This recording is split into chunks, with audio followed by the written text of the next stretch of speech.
ክርስቲያን አንተውም ከቶ የሰጠንን አምላክ በደሙ መስርቶ የሰጠንን ጌታ በመስቀሉ ሞቶ የአምላካችንን ቤት አንተውም ከቶ ቤተ ክርስቲያን አንተውም ከቶ የሰጠንን አምላክ በደሙ መስርቶ የሰጠንን ጌታ በመስቀሉ ሞቶ የአምላካችንን ቤት አንተውም ከቶ ሁሉንም በሁሉ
አንተውም ከቶ ከትውልድ ለትውልድ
እግዚአብሔር ውስተ ማእከላ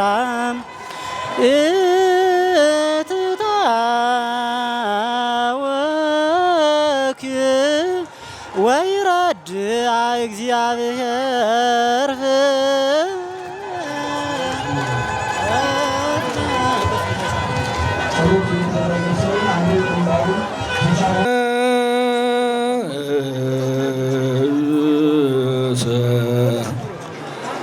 ማህደሮ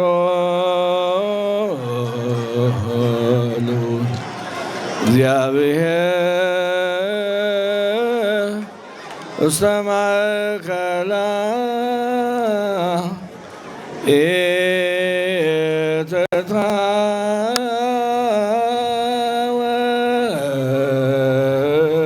ኢትታወክ ወይረድእ እግዚአብሔር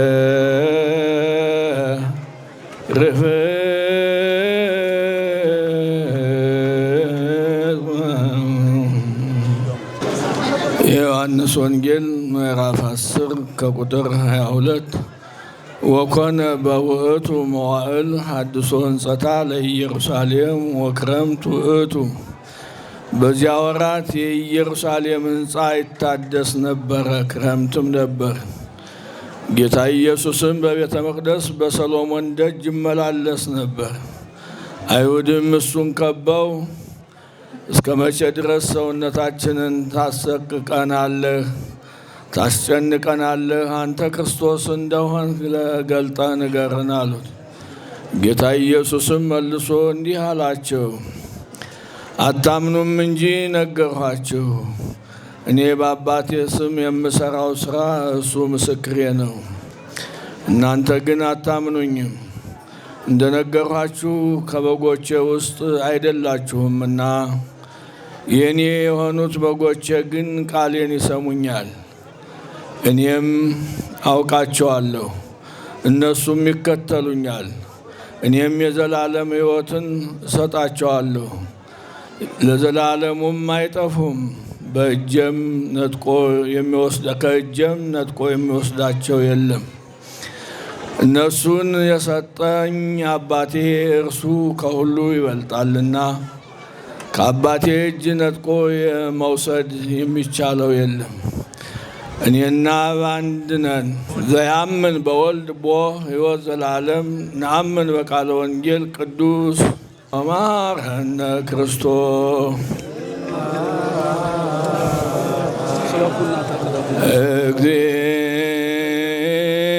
እግዚኦ ማረነ ክርስቶስ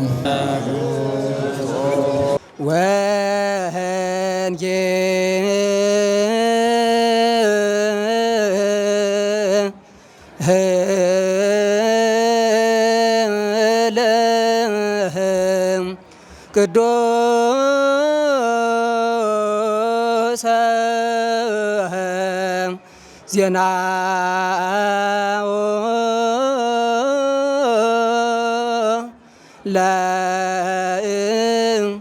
ለእግዚእነ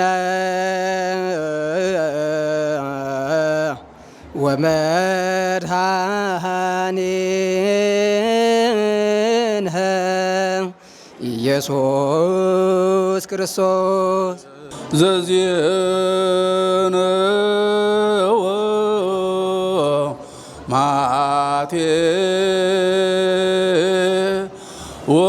ማቴዎስ ቃለ ወልደ እግዚአብሔር። የማቴዎስ ወንጌል ምዕራፍ 16 ከቁጥር 13 ጀምሮ ወበጺሖ እግዚ ኢየሱስ ብሔረ ቂሳርያ ዘፊልጶስ ተስእሎሙ ለአርዳኢሁ እንዘይብል መነ ይብልዎ ሰብእ ለወልደ እጓለ እመሕያው ሎ ዓለማት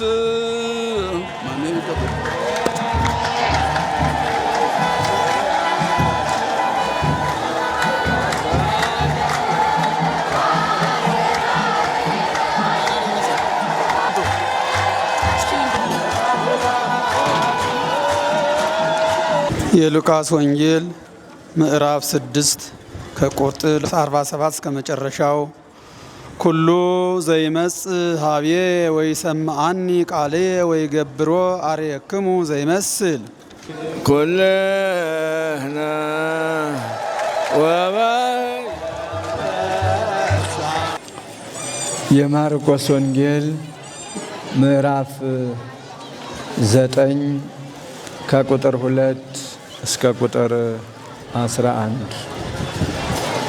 ባርክ እግዚኦ ነገረ ዘመወንጌለ ረድከ ማርቆስ ናቄርብ ስባሄ እምድር እስከ አርያም ለዓለመ ዓለም።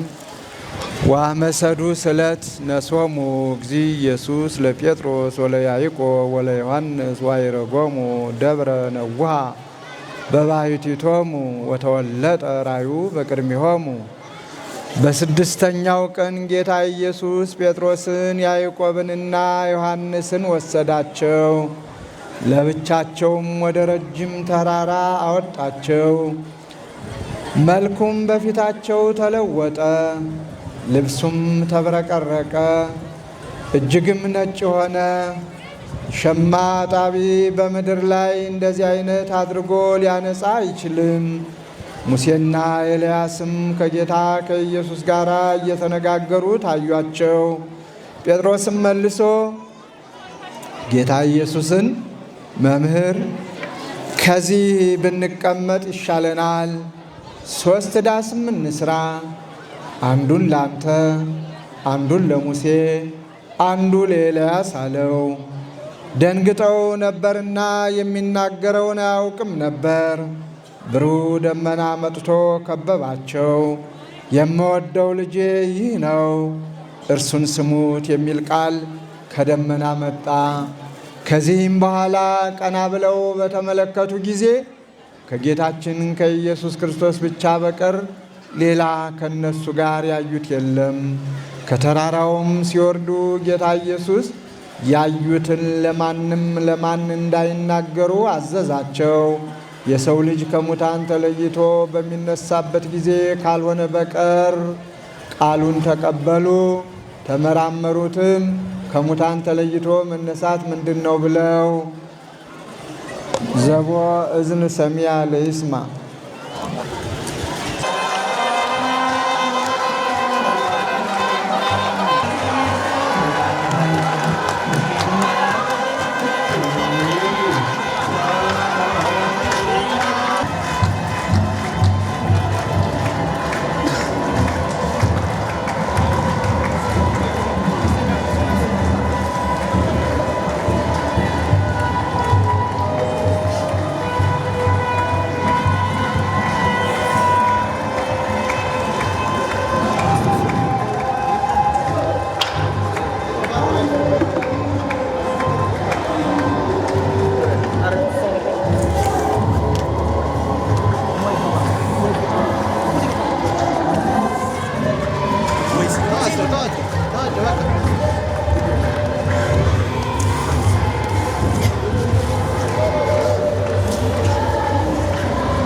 አንቲኒ ታቦተ ሕጉ ለእግዚአብሔር መድኃኒተ ኩኒ። ባርካ እግዚኦ ለዛቲ ቅድስት ቤተ ክርስቲያን ከመትኩን ምሳለ ወምስጋደ ወምስትስራይ ኃጢአት ወማይደረ ለስምከ ቅዱስ ለዓለም ዓለም። አምላካችን እግዚአብሔር ሆይ ቅዱስ ፈቃድ ሆኖ ስምህ የሚቀደስበትን ክብርህ የሚወረስበትን በወዳጅህና በባለሟልህ በቅዱስ ዮሐንስ መታሰቢያነት ይህንን የታነጸውን ቤተ መቅደስህን እንድትባርክልን እንድታከብርልን ስለ ወዳጅህ ስለ ባለሟልህ ስለ ቅዱስ ዮሐንስ ብለን እንለምንሃለን እንማልድሃለን። ወደ ቤተ መቅደስህ ወደ ማደሪያህ በስምህ ወደ ተቀደሰውና ወደ ተከበረው በወዳጅህ በባለሟልህ አማላጅነት የሚጸልዩትን ጸሎት የሚለምኑትን ልመና ተቀብለህ ፍላጎታቸውና መሻታቸውን እንድታከናውንላቸውም እንለምንሃለን።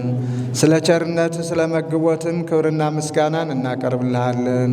ቅዱስ ስምህንም እንዲህ እያልን በአንድነት እናመሰግናለን።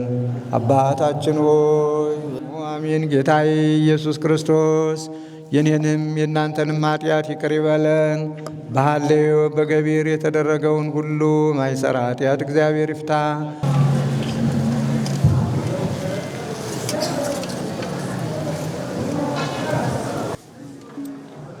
ቤተ ክርስቲያን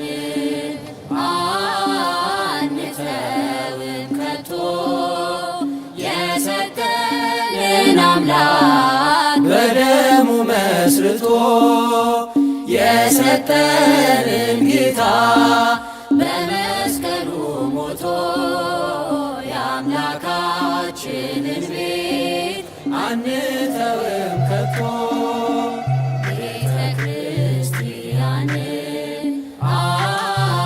አንተውም ከቶ የሰጠንን አምላክ በደሙ መስርቶ በስመ አብ ወወልድ ወመንፈስ ቅዱስ አሃዱ አምላክ አሜን። የተከበራችሁ የእግዚአብሔር ወዳጆች ምእመናንና ምእመናት፣ በዛሬው ዕለት በኢትዮጵያ ኦርቶዶክስ ተዋሕዶ ቤተክርስቲያን በባህር ዳር ሀገረ ስብከት ስር የሚገኘው ደብረ ፀሐይ ቅዱስ ዮሐንስ ቤተክርስቲያን ህንፃ ቤተ ክርስቲያኑ በተጀመረ በ7 ዓመቱ እነሆ ዛሬ ታኅሳስ 29 ቀን 2018 ዓ.ም በጸሎተ ቡራኬ ብፁዕ አባታችን አቡነ አብርሃም የባህር ዳርና የሰሜን ጎጃም ሀገረ ስብከት ሊቀ ጳጳስ የቅዱስ ሲኖዶስ አባል፣ የሀገረ ስብከቱ የመምሪያ ኃላፊዎች፣ የገዳማትና የአድባራት አስተዳዳሪዎች፣ ሊቃውንተ ቤተ ክርስቲያን፣ የባህር ዳር ምእመናንና ምእመናት በተገኙበት ጸሎተ ቡራኬው በዛሬው ዕለት ተፈጽሟል። ስለዚህ እግዚአብሔር አምላካችን መልካሙን ነገር ሁሉ ፈቅዶ እዚህ ስላደረሰን ስሙ የተመሰገነ ይሁን። እንግዲህ ይህ ህንፃ ቤተ ክርስቲያን ሲጀመር የመሰረት ድንጋይ ሲቀመጥ ብፁዕነታቸው ብፁዕ አቡነ አብርሃም ጥቅምት 18 ቀን 2011 ዓመተ ምህረት ለሊቃውንቱና ለምእመናን ቃለ ምዕዳን ሲያስተላልፉ እኛ ለህንፃ ቤተክርስቲያኑ የመሰረት ድንጋይ ስናስቀምጥ ጠላታችን ሰይጣንም የተንኮል መሰረቱን ያስቀምጣል። ስለዚህ በሚያጋጥማችሁ አለመግባባት ሁሉ የሰይጣንን ተንኮልና ሴራ ከወዲሁ አውቃችሁ ተረድታችሁ በመመካከር በመወያየት ሐሳብ ለሐሳብ በመለዋወጥ ሰይጣንን አሸንፋችሁ ተንኮሉንም በጣጥሳችሁ ይህን ህንፃ ቤተክርስቲያን ለፍጻሜ እንድታበቁ ብለው በጥብቅ አደራ እና አባታዊ ቃለ በረከት አስተላልፈው ነበር።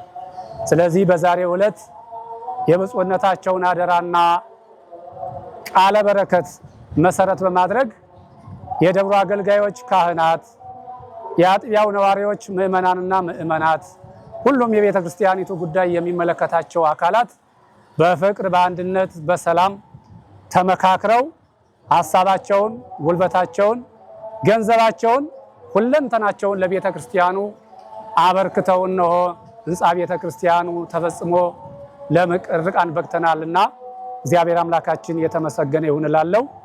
ወደፊትም ለሚቀጥለው ስራችን በጸሎታችሁ፣ በሐሳባችሁ፣ በምክራችሁ በሁለንታዊ ክርስቲያናዊ ጉዳይ ሁሉ ከጎናችን እንድትሆኑ በልዑል እግዚአብሔር ስም አሳስባለሁ። አመሰግናለሁ። ጌታቸው ይበልጣል እባላለሁ። ከወረብ ቀበሌ የሚገኘው ደብረ ፀሐይ መጥምቀ መለኮት ዮሐንስ ቤተክርስቲያን በልማት ኮሚቴ ሰብሳቢነት ነው የማገለግለው። እንግዲህ ይህ ቤተክርስቲያን የተመሰረተው ከ2003 ዓመተ ምህረት ከ15 ዓመት በፊት ነው።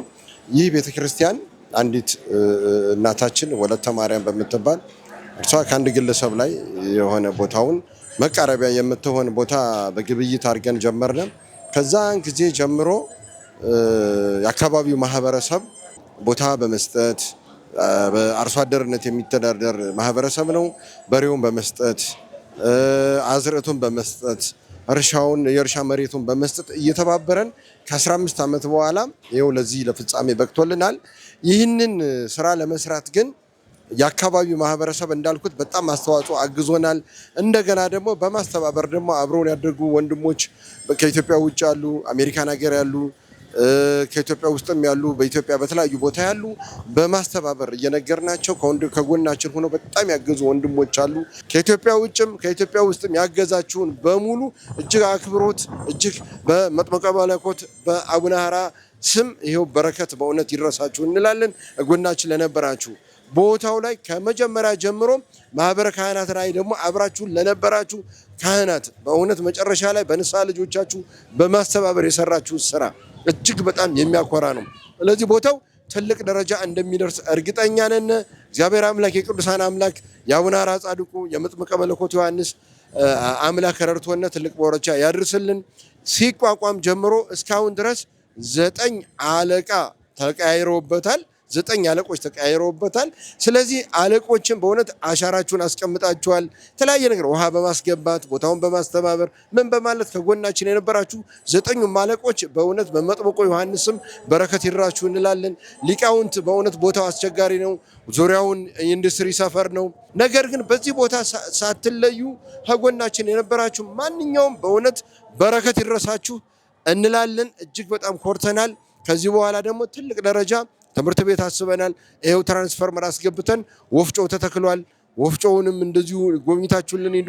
ሌሎችም ትምህርት ቤቶችን በትንሹ ቀደም አባታችን እንዳሉት ጀምረናል። ሌሎችንም የልማት ስራዎች እየጀመረን ስለሆነ ቦታውን ከፍተኛ ደረጃ የሚደርስልን እናምናለን። ስለዚህ ብፁዓን አባቶች በእውነት እና አቡነ በርናባስ ብፁዕ አባታችን እና አቡነ ጴጥሮስ ቦታውን ባርከውታል። አሁንም ብፁዕ አባታችን አቡነ አብርሃም እጅግ በጣም በሳቸው ዘመን ስለተፈጸመልን እጅግ ኮርተናል፣ ተደስተናል።